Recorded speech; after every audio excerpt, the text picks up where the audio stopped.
եթե փոքր միջին բիզնեսը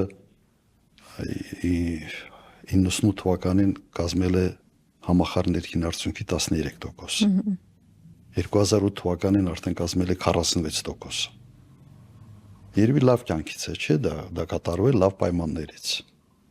Հիմա նայեք իրենք ինչ վիճակում են ստացել եւ ինչ վիճակում է հիմա, օրինակ այս 8 տարում։ Չի ավելացել ընդհանրապես։ Փոքր միջին բիզնեսի վիճակը վատթարացել է։ Ովքեր կարողացել են 22 թվականից հետո այս սանկցիաների շրջանցման այդ ճանապարհով ինչ որ բան բերել տանել Ռուսաստան, նրանք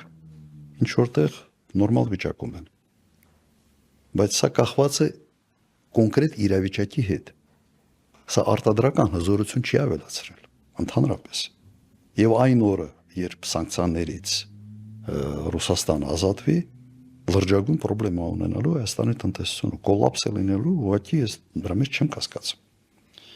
Հիմա խոսքը գնում է այնպիսի պոտենցիալ ստեղծելու մասին, որը հարատևի լինի, որը աշխատի։ Հիմա մեր առաջարկը սա է։ Ոչ թե այս պահին մի բան փախցնել ստեղից, մի բան փախցնել մյուս տեղից, այլ հակառակը։ Ստեղծել հիմքեր նորմալ արտադրության համար։ Այն ինչ օրինակ մենք արել ենք վերամշակող արտադրության համար։ Մենք չպետք է խոսանք ծանր արդյունաբերության մասին։ Հայաստանը այդ պոտենցիալը իր լոգիստիկան այնպեսին չի, որ դու օրինակ ստեղ մեծ օրինակ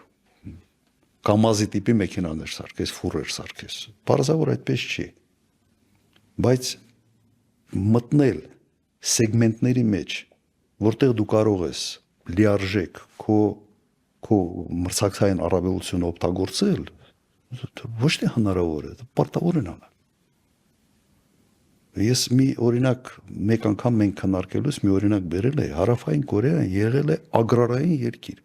խորը ագրարային երկիր, հետամնաց ագրարային երկիր։ Հարավային Կորեան այսօր արդյունաբերական հսկա է, եւ դա արվեց կառավարության առաջնորդների հետևողական քաղաքականության շնորհիվ։ 15-20 տարում երկրի պատկերը փոխվեց։ Հիմա իմ առաջարկը դա է։ Ես չեմ տեսնում, որ մենք մեր ծննդաբերությունը դառնալու է միջին 10-12 երեխա։ Ու դժվար է պատկերացնել Հայաստանում այդ պատկերը։ Մենք պետք է դեմոգրաֆիկ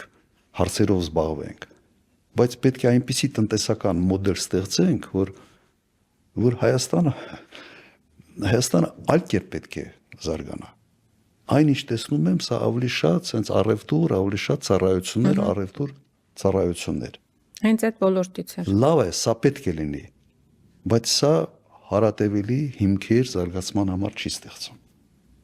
Այդ տեսանկյունից շատ հետաքրքիր է նաև Իսրայելի փորձը։ Ինչպես են իրենք բարձր տեխնոլոգիաների ոլորտում կայացրել երկիրը։ Ես այսօր որևէ նպատակաուղղված քայլ այդ ուղղությամբ չեմ տեսնում։ Պետական քաղաքականություն Հայաստանը արդյունաբերական երկիր դարձնելու եւս չեմ տեսնում։